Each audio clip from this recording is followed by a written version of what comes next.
Linda Baker walked to the window and pulled back the heavy curtain. The morning sun mercilessly highlighted the layer of dust on the windowsill, another reminder that she had neglected cleaning in recent months. Cooking had turned into reheating convenience foods, haircuts had been put off until the gray roots were too visible, and communication was limited to occasional calls from Carol and weekly visits to the supermarket. 55 years. Half her life behind her. And what could she show as accomplishments? A house inherited from her parents, a job as an accountant for a small construction company where she is appreciated for her neatness and punctuality, but never invited to company parties. 2 divorces, the first after 7 years of marriage to Jeffrey, an ambitious sales rep who eventually chose a young secretary over her, and the second after 3 years to Robert, a sweet but completely uncooperative math teacher. Linda sighed and put the kettle on. Lately, her morning musings had increasingly led to one thought. She was alone and would probably end her days that way. The thought didn't evoke any violent emotions, just a quiet, familiar ache somewhere in the back of her mind. Taking a cup of hot tea, she settled down in an armchair and turned on the television, the usual background noise that saved her from the silence of the empty house. The screen flashed images of a morning talk show. The host, a bright blonde with a professional smile, was interviewing a full, middle-aged woman in a simple blue dress. "Mary, tell our viewers how your life has changed since participating in the prisoner correspondence program." The host's voice sounded genuinely curious. Linda reached for the remote to change the channel, but something in the expression on the woman's face on the screen stopped her. There was so much happiness. "You know, Janet, before I met Jim, my life was empty. 2 years ago, I was widowed, the kids were gone, and I just existed day to day. But then a friend told me about this program. I wasn't looking for romance. I just wanted to help someone," Mary said with an embarrassed smile. "And Jim ended up helping me. His letters gave me back the meaning of life. We were married 6 months ago, and even if he's behind bars for another 5 years, I know I'm not alone anymore." Linda jerked forward involuntarily. The screen showed a picture of Mary in a modest white dress next to a skinny man in a prison uniform. They were holding hands and smiling as if they were not in a prison visiting room, but in a luxurious wedding hall. "But aren't you afraid that—" began the host, but Mary firmly interrupted her. "Jim made a mistake when he was young. He's paying for it, and he's deeply remorseful. I see the real him, kind, intelligent, caring. Many so-called free men are incapable of such deep feelings." Linda set down her cup and pulled out a notebook. Prisoner Correspondence Program. She wrote down the name of the organization that glimpsed on the screen. Something about the idea hooked her. Maybe it was desperation. Maybe it was curiosity. Maybe it was a secret hope that all was not lost for her. After work, sitting at an old computer, Linda spent nearly an hour researching the program. She learned that thousands of inmates were looking for pen pals, that many of them were truly seeking sincere communication, a connection to the outside world. The system scrutinized the correspondence carefully, ruling out the possibility of direct threats or manipulation. Everything looked safe. What have I got to lose? Linda thought, filling out the questionnaire. In the preferences column, she indicated male between 40 and 55 years old, interested in literature and philosophy. A week later, the first letter appeared in her mailbox. The prison-stamped envelope contained 3 pages written in neat, almost calligraphic handwriting. "Dear Linda, my name is Michael Thornton. I am 47 years old, and I have been in Green River Correctional Facility for the past 5 years for armed robbery. I have another 10 years left to serve unless I am paroled. I could start by apologizing for who I am and where I am, but instead, I want to thank you for your courage and open-mindedness. Not everyone dares to write to a man behind bars. You mentioned that you love literature. What do you read? There is a good library here, and books have become my salvation. Now I reread Dostoevsky. His understanding of the human soul and his compassion for the fallen amaze me every time. Crime and punishment takes on a whole new meaning when you read it in a cell." The letter was long, thoughtful, with unexpected flashes of humor and self-irony. Michael wrote knowledgeably about literature, quoting classics and contemporary authors, discussing the philosophical concepts of freedom and responsibility. Linda reread the letter 3 times before she decided to reply. She was afraid of appearing superficial or naive in front of a man who, despite his position, seemed much more well-read and insightful than most of her acquaintances. Soon, the correspondence became regular. Michael wrote to her every week, and each time his messages became more personal. He gradually revealed his life story, a difficult childhood with a single mother in a poor Detroit neighborhood, youthful dreams of becoming a writer, a complicated path through youth gangs and misdemeanors to serious crime. "I never wanted to hurt anyone," he wrote in one of his letters. "That night it didn't go according to plan. The gun was only meant to scare, but the situation got out of control. Every day I thank God that no one was physically hurt, although I understand the psychological trauma those people in the store suffered. If I could go back..." Linda believed every word he said. In 3 months of correspondence, she had gotten to know Michael better than many people she had talked to over the years.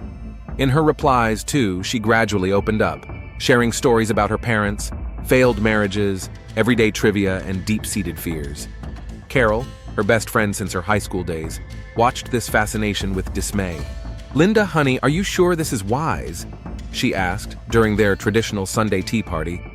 "This man is a criminal. He could be anything he wants to be, write anything he wants to write." "You haven't read his letters," Linda objected gently. "He's not trying to appear better than he is. He admits his mistakes, his guilt, and he understands me, Carol. He really does." Carol shook her head, but didn't argue. In 30 years of friendship, she had learned Linda's stubborn nature under the mask of softness and pliability. When Michael proposed a private meeting, Linda didn't hesitate for a second. She carefully chose her outfit, a blue dress with a white collar, which emphasized her still slender figure and shaded the silver strands in her brown hair. She applied light makeup and put on her best earrings, pearl drops given by her mother for her 30th birthday. Ridiculous, she thought, looking at her reflection in the mirror. At 55, worrying like a schoolgirl before a first date. Green River Correctional Facility was a complex of gray concrete buildings surrounded by a high barbed wire fence. Despite the name, there was nothing green about the place, just an asphalt parking lot and stunted bushes at the main entrance. The inspection procedure was long and humiliating. Linda patiently passed through the metal detectors, allowed her bag to be examined, answered the guards' questions. Their glances, curious, evaluating, sometimes openly mocking, made her cheeks burn with embarrassment. She had no doubt that they saw people like her every day, lonely, middle-aged women seeking solace in correspondence with prisoners. The visiting room turned out to be a large, well-lit room with rows of tables and chairs. Along the walls, guards stood motionless, scrutinizing every movement of visitors and prisoners. Michael appeared, accompanied by a surly guard. He was taller than Linda had imagined from his photographs, almost 5'5", with broad shoulders and a narrow waist. His prison uniform fit him as if it had been custom-made. He had thick, dark hair with graying at the temples, well-defined cheekbones, and piercing blue eyes. But most importantly, his smile. When he saw Linda, his face brightened, the wrinkles in the corners of his eyes deepened, and he smiled so genuinely it took her breath away. "Linda," he said, taking a seat across from her. His voice was deep and husky, just as she'd imagined it would be. "At last I could see you in person." The rules forbade physical contact, so they couldn't even shake hands. But this restriction only seemed to strengthen the emotional connection between them. They talked nonstop for 2 hours, about books, about music, about life. Michael talked about his daily life in prison, about other inmates, about his hopes for parole. "The hardest thing here is not the walls and bars," he admitted, lowering his voice. "The hardest part is keeping your humanity when the system does everything it can to turn you into a number, a statistic." His gaze was so piercing, so open, that Linda felt a lump come up in her throat. This man who had been written off by society saw right through her, understood her loneliness, her fears, her unmet desires. "I'll be back," Linda promised when the guard announced the end of visiting hours. "I'll be waiting," Michael replied quietly. The next 3 months flew by like a day. Linda came to Green River every weekend, traveling 160 kilometers one way. She began to dress better, had a new haircut, began to visit the beautician regularly. Colleagues at work were surprised to note the change in her appearance and mood. Carol, on the other hand, became increasingly anxious. "I've read about it," she said one day when they met for lunch. "It's called prison love syndrome. Women fall in love with prisoners because they seem safe, inaccessible. It's like loving a movie character. All the emotion without the real complexities of a relationship." "Not all cases are the same," Linda objected calmly. "Michael is not a maniac or a murderer. He made a mistake, but he's changing. You should see the way he talks about literature, about philosophy." "You don't know the real him," Carol shook her head. "You see what he wants to show you." But Linda only smiled back. She was sure she was seeing the real Michael, vulnerable, deep, capable of sincere affection. And when, during one of his visits, he took her hand, breaking the rules, and quietly asked, "Will you marry me?" she answered without hesitation, "Yes." Returning home that evening, Linda felt truly alive for the first time in many years. At 55, she had found what many people don't find in a lifetime: a man who sees the real her, who needs her as much as she needs him. "This is the beginning of a new chapter," she thought, looking out at the landscape whizzing by outside the car window. The sun was setting, coloring the sky in shades of pink and gold, and this sunset seemed to her to be the most beautiful of her life.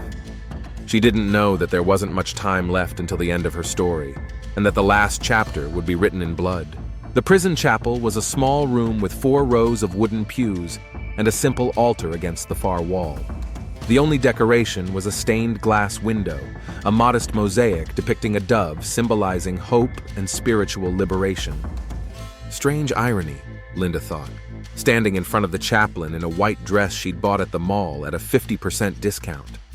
Liberation in a place designed to incarcerate. She's 55 and getting married for the 3rd time, to a man who will spend another 10 years behind bars. If someone had told her this a year ago, she would have thought it was a ridiculous joke.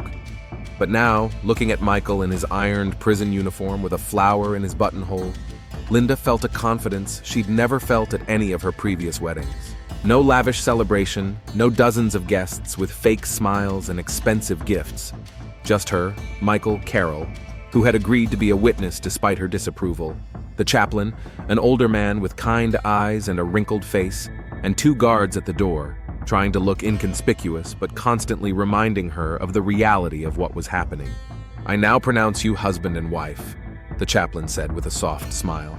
"You may kiss the bride." It was the only moment in the entire ceremony when the prison rules relaxed. Michael was allowed to remove his handcuffs and embrace his wife. Linda felt his hands on her waist, his warm breath on her skin. The kiss was chaste, but there was a restrained passion in it, a promise of something more. The guard with the graying temples, his badge read Frank Dawson, coughed, signaling that the time for physical contact was over. As Michael was handcuffed again, Linda noticed the expression on Dawson's face, not the contempt or mockery she feared, but something more disturbing, a silent pity, as if he knew something that she didn't. "You are wrong," she mentally addressed him. "Our love is real, different from the others, but that makes it no less real." Carol hugged her friend as they left the chapel. Linda felt her shoulders shake slightly. "Are you crying? At my wedding?" Linda wondered. "I always cry at weddings, you know that," Carol replied with a strained smile. "I just want you to be happy, honey. Really happy." Then they talked in the visiting room, the 3 of them now. Michael was in high spirits, joking, making plans for the future. For the first time in a long time, Linda saw Carol begin to thaw, succumbing to the charm of his intelligence and humor. "You have good taste in girlfriends, dear," Michael said, as Carol stepped back to the coffee machine. "She cares about you. It's a rare gift, true friendship." He said the right things, gave the right compliments, looked with the right eyes. It was hard not to believe this man was really thinking of her good. After the honeymoon in the form of a 30-minute date in the presence of guards, Linda Thornton's family life began. She took her husband's surname immediately, despite the bureaucratic difficulties with the documents. Her routine was quick: work, home, weekly trips to the prison. She began keeping a diary, writing down conversations with Michael, his thoughts about books he had read, and small details of their meetings. The diary became a bridge for her between rare dates, something tangible to reread on lonely evenings. A month after the wedding, Linda became eligible for so-called conjugal visits, a special privilege for prisoners of good behavior and their spouses. This meant that once a month they were allowed to spend 2 hours alone in a special room without direct observation by guards. The first such visit left Linda with conflicting feelings. On the one hand, the opportunity to finally embrace Michael without restrictions, to feel the closeness they both needed. On the other hand, the uncomfortable atmosphere of the room, which looked like a mixture of a hospital room and a cheap motel. A narrow bed, a table, a chair, a small barred window. And the knowledge that there was a guard constantly on duty outside the door, listening to every sound. But gradually she got used to it. These dates became islands of intimacy in a sea of separation. They talked, made plans for the future, made love, awkwardly and hastily because of the limited time, but with sincere passion. It was during their third such date that Michael first talked about finances. "I've been thinking about our future," he said, stroking her hand. "When I get out, we'll need startup capital. Finding a job with my background will be difficult." "I have some savings," Linda replied. "It's not much, but it's enough to get me started. And the house my parents left me. No mortgage." Michael nodded, his eyes glittering for a moment, but his expression immediately became thoughtful, almost sad. "That's great, but I'm worried about you, about us." He paused. "You know how the system works. For an ex-convict, all the barriers are doubled. Bank accounts, credit, official employment. If we could prepare now, while there's still time." He spoke logically. His arguments seemed sound. The system was indeed unfair to those who tried to re-enter society after prison. Isn't that what marriage is all about? Supporting each other, overcoming hardships together? During their fourth and fifth dates, the topic of finances came up again and again. Michael never pressed, but each time he added a new argument. He talked about doing business together, a small bookstore they could open after his release, about possible investments that would be worth making now while there was still time to study the market. Linda began consulting with a lawyer. She transferred some of her savings into her husband's name, an amount large enough to show trust, but not so large as to jeopardize her own safety. She executed a power of attorney allowing Michael, through a trustee, to manage a portion of her assets. Not all at once, she reassured herself. Little by little, step by step. Carol was the only one who knew about everything, and her anxiety was growing by the day. "It's damn strange, Linda," she said during their regular meeting. "You've been married less than 6 months. He's behind bars, and he's already interested in your money." "Not money, but our future," Linda corrected. "He's just a practical man. Thinks ahead." "Too forward," Carol shook her head. "You're missing the obvious. He's manipulating you. That's what you've always thought of him." "Because I see things you don't," Carol almost exclaimed, but then lowered her voice. "I'm sorry. I'm just worried. Promise me you won't make any important decisions without consulting me or at least a lawyer," Linda promised, although deep down she was annoyed. Carol had only seen Michael a few times. How could she judge his intentions? Nevertheless, her friend's words made her wonder.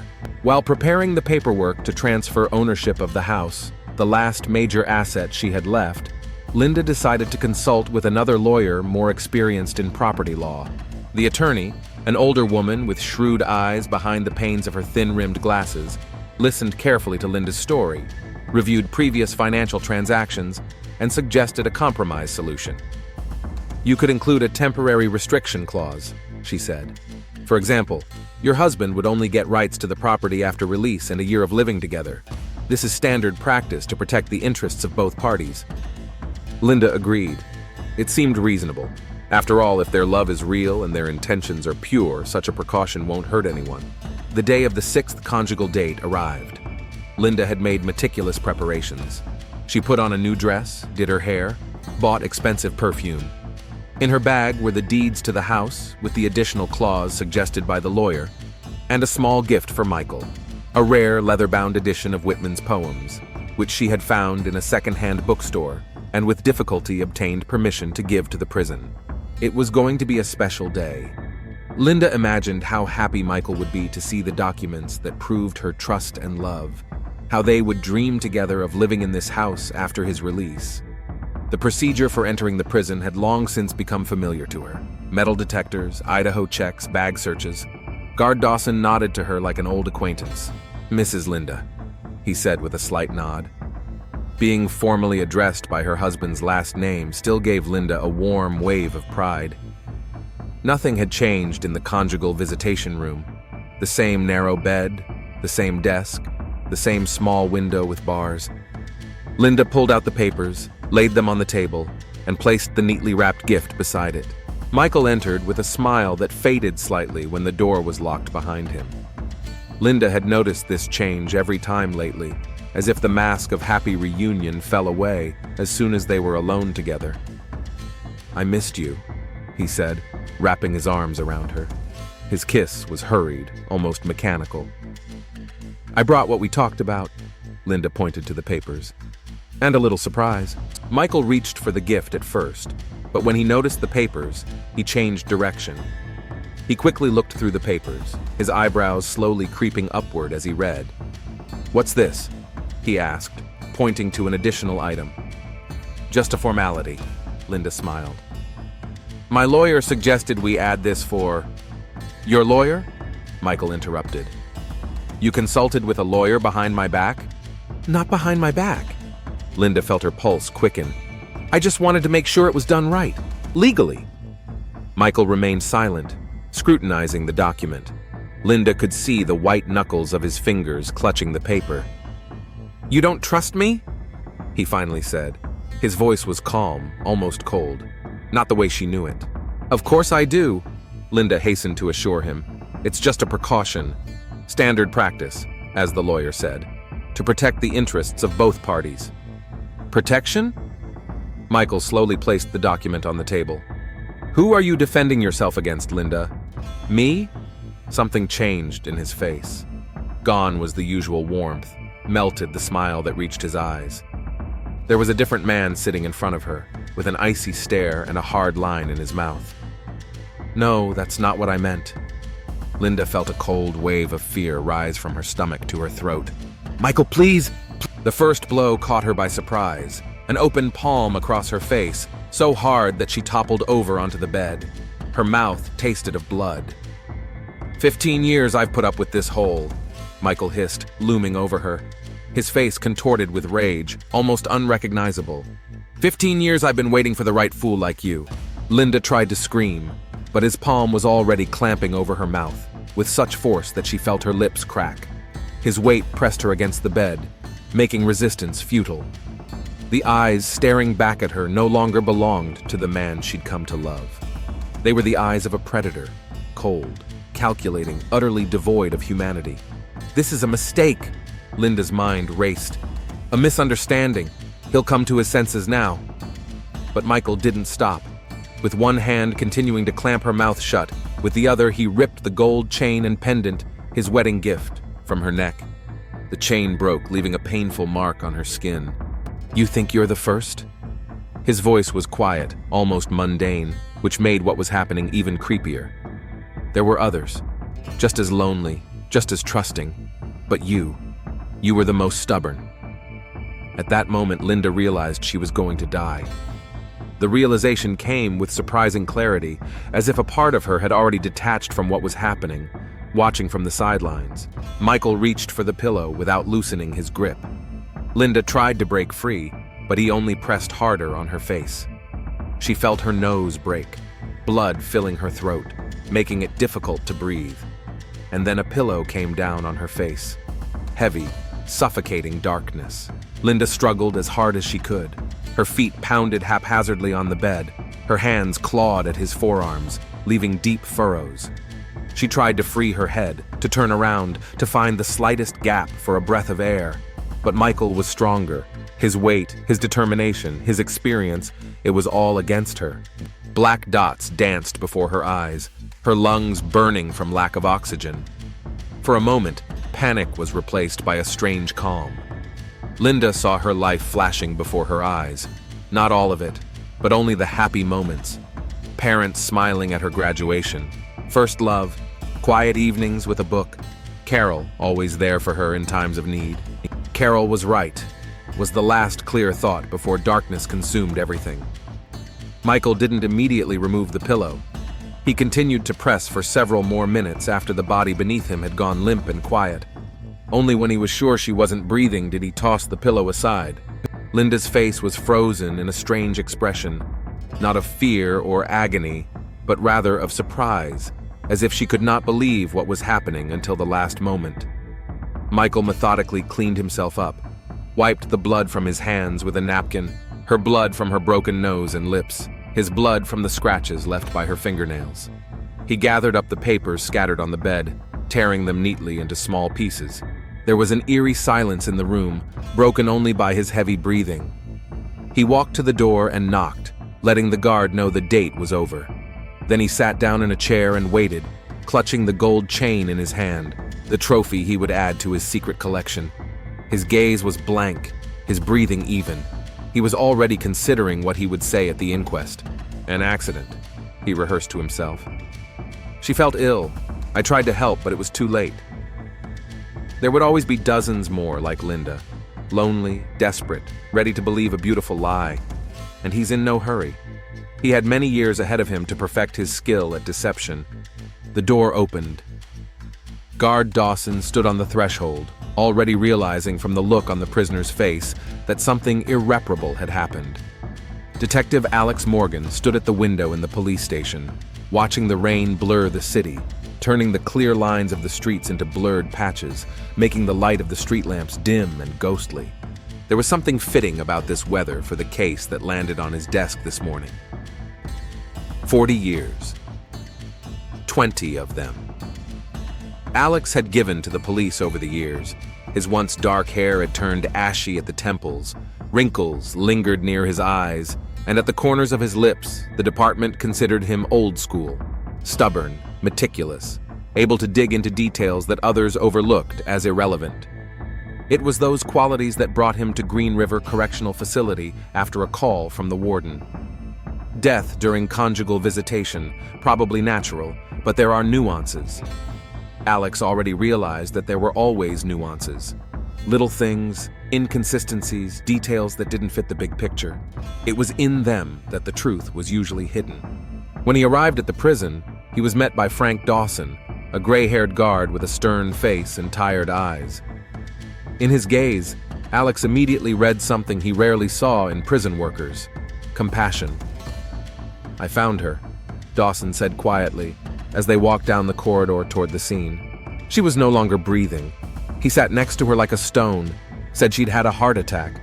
"Did you believe him?" Alex asked, watching the guard's reaction carefully. Dawson paused for a second. "I've seen a lot of things in my 30 years here, Detective. And I've seen men like Thornton. Smooth, suave, always with the right words. The most dangerous of them all. No, I didn't believe him." He sighed. "But to prove something, that's your job, isn't it?" The conjugal visiting room had already been processed by forensics. There were bloodstains on the narrow bed. There were scraps of paperwork on the floor. But what struck Alex most of all was the feeling of heavy, dense despair that seemed to have soaked into the walls. Over the past few days, Alex had assembled a mosaic of facts about Linda Thornton, née Baker, 55 years old, accountant, twice divorced, no children. Parents died a few years ago, leaving her with a house and savings. Started corresponding with Michael Thornton about 10 months ago through a prison email program. Married him 5.5 months ago. Classic case, Alex thought as he looked over the testimony of Linda's co-workers, neighbors, her best friend, Carol Wilson. A single woman in her 50s was a vulnerable target. But there was something about this story that kept him on his toes. Michael Thornton, 47 years old, serving a 15-year sentence for armed robbery, model inmate, no disciplinary infractions, participates in the prison reading program, has a lot of positive feedback from staff. His record was spotless, too spotless for that matter. Alex met Michael Thornton in the prison interrogation room, a small space with a metal table and 2 chairs embedded in the floor. Michael looked distressed, but held himself with dignity. His eyes were red, as if from holding back tears. "It was an accident," he said, looking Alex straight in the eye. "We had a fight over those papers." She suddenly clutched at her chest, gasping for air. I tried to help, but she wasn't breathing. I panicked. His voice shook. "I loved her, detective. Why would I kill her?" His story sounded convincing. There was genuine pain in his voice. But when Alex showed him the photos from the scene, the torn documents, the traces of blood on the sheets, the injuries on Linda's face, Michael only shook his head. She fell, hit the edge of the table. I tried to stop the blood. He paused, lowering his eyes. "The papers? Yeah, I tore them up. I was in shock. Didn't realize what I was doing. Too smooth," Alex thought. "The answers are too elaborate." After taking statements from everyone involved, Alex returned to his office. On the wall, he created a timeline from Linda's first letter to Michael to her death. He paid special attention to the financial transactions of the past months. The overwritten savings, the powers of attorney, the pending transfer of ownership of the house. Early the next morning, he got a call from the medical examiner. "Detective Alex Morgan? Dr. Sheffield. I have Mrs. Linda autopsy results." The doctor sounded confident. "Cause of death is asphyxiation. Definitely not a heart attack. There's evidence of suffocation with a soft object, probably a pillow. Also multiple facial injuries, broken nose, laceration to the lip. Signs of a struggle, epithelium under the fingernails, presumably the attacker. DNA test in progress." Alex thanked the expert and hung up the phone. The accident case had just become a murder. But he knew it wasn't enough. Michael would probably say he panicked, that he tried CPR or cardiac massage, that he didn't know how to help properly. The jury might believe it, after all. He had no motive Linda hadn't had time to sign over the house, the bulk of the property, to him. Unless... Alex spent the next 2 weeks digging deeper and deeper into Michael Thornton's past. He contacted colleagues in other states, reviewed old files, traced financial transactions, sent inquiries to all the prisons where Thornton had served time. The key turned up in the details, in minor coincidences, in tiny inconsistencies. Diane Kowalski, 50, Ohio. Corresponded with Thornton 6 years ago while he was serving time at Redwood. Married him. Listed her savings and insurance on him. Died during conjugal visits of diabetes complications. The case was closed without much investigation because everyone knew about her health problems. Elizabeth Donovan, age 57, Pennsylvania, 8 years ago. Marriage after 4 months of correspondence. Transfer of money to Thornton's accounts. Death by asthma attack during a date. 3 women, 3 deaths. Same scenario. Alex contacted the detectives who investigated those cases. Both admitted they had suspicions but lacked evidence. In Diana's case, the samples from her fingernails weren't preserved. In Elizabeth's case, the autopsy was superficial. The coroner was friends with her brother and didn't want to traumatize the family. "If we had gotten him then, your victim would still be alive," the Pennsylvania detective said, a tone of muffled remorse in his voice. But the most important revelation came unexpectedly. Checking Thornton's bank accounts, Alex discovered a scheme. The money was transferred through a complex chain of shell companies and ended up in accounts controlled by one man, Richard Stevenson, Michael's cousin. Stevenson, a small businessman, owner of several car repair shops, at first glance was a law-abiding citizen. But when Alex began to check his connections, revealed a network of suspicious contacts. Lawyers with dubious reputations, fraudsters, specialists in money laundering. The evening before Stevenson's arrest, Alex spent with Carol Wilson, Linda's best friend. They sat in a small cafe on the outskirts of the city. Rain drizzled outside the window, blurring the light of the street lamps. "She was always looking for love," Carol said quietly, fiddling with a cup of cold coffee. After her second divorce, it was like she'd lost faith in herself. She didn't think she was good enough, not interesting enough for a normal relationship. "Had you sensed something wrong right away?" Alex asked. Carol smiled sadly. "As soon as she showed me the first letter," she shook her head. "It was too perfect. Like he knew exactly what to say, what strings to pull. But Linda had blossomed so much. I couldn't take that joy away from her. I thought maybe I was wrong. Maybe he really loves her." She was silent, staring out the window at the rain. I should have insisted. Should have made her check into his past. Her voice shook. Instead, I backed off. Even went as a witness to that wedding. I failed her, Detective. Alex touched her arm gently. You did everything you could. People like Thornton, they're masters of manipulation. They know how to make a man believe, how to overcome resistance. Carol shook her head. You know what the scariest part is? I think somewhere in the back of her mind, Linda knew something was wrong. That's why she added that clause to the contract. She looked at Alex. Her intuition tried to save her, but it was too late. The next morning, Stevenson was arrested. After 6 hours of interrogation, faced with evidence of financial fraud and the threat of a long prison sentence, he agreed to cooperate. It was his idea, Stevenson said, avoiding looking Alex in the eye. Back in college, Mike had a way of charm people, especially women of a certain type, lonely, insecure, hungry for attention. The plan was simple in its brutality. Michael would select his victims through prison email programs, winning their trust with clever letters, compliments, showing interest in their lives, married them, convinced them to sign over their property to him, and then faked an accident. Stevenson received money through fake accounts, cashed it out, kept some for himself, and transferred some to Michael's special account for the future when he was released. Why not just wait until he was released? Alex asked. Why kill them? Stevenson shrugged. He said it was safer that way. If they divorced, he'd lose his rights to the property. Besides, some people might start to suspect something, might tell the authorities. He paused. And also, I think he just, liked it. The control, power over their lives. Stevenson's testimony and the evidence uncovered, including a collection of mementos from the victims, including Linda's gold chain, made the case against Michael Thornton irrefutable. The trial lasted 2 weeks. Michael denied his guilt to the last, claiming that all 3 deaths were accidents, but the evidence said otherwise. The jury deliberated for only 3 hours before reaching a verdict, guilty on all counts. The judge sentenced him to life in prison without parole. After the verdict was announced, Alex met Carol outside the courthouse. She looked exhausted, but there was something like relief in her eyes. Thank you, she said quietly, holding out her hand to him. It's my job, Alex replied. No, Carol shook her head. You did more than just a job. You found justice for Linda, and for those other women. They stood in silence, watching the setting sun color the sky red and gold. Then Carol sighed. You know, I've been thinking a lot lately. What if Linda really was happy during those months?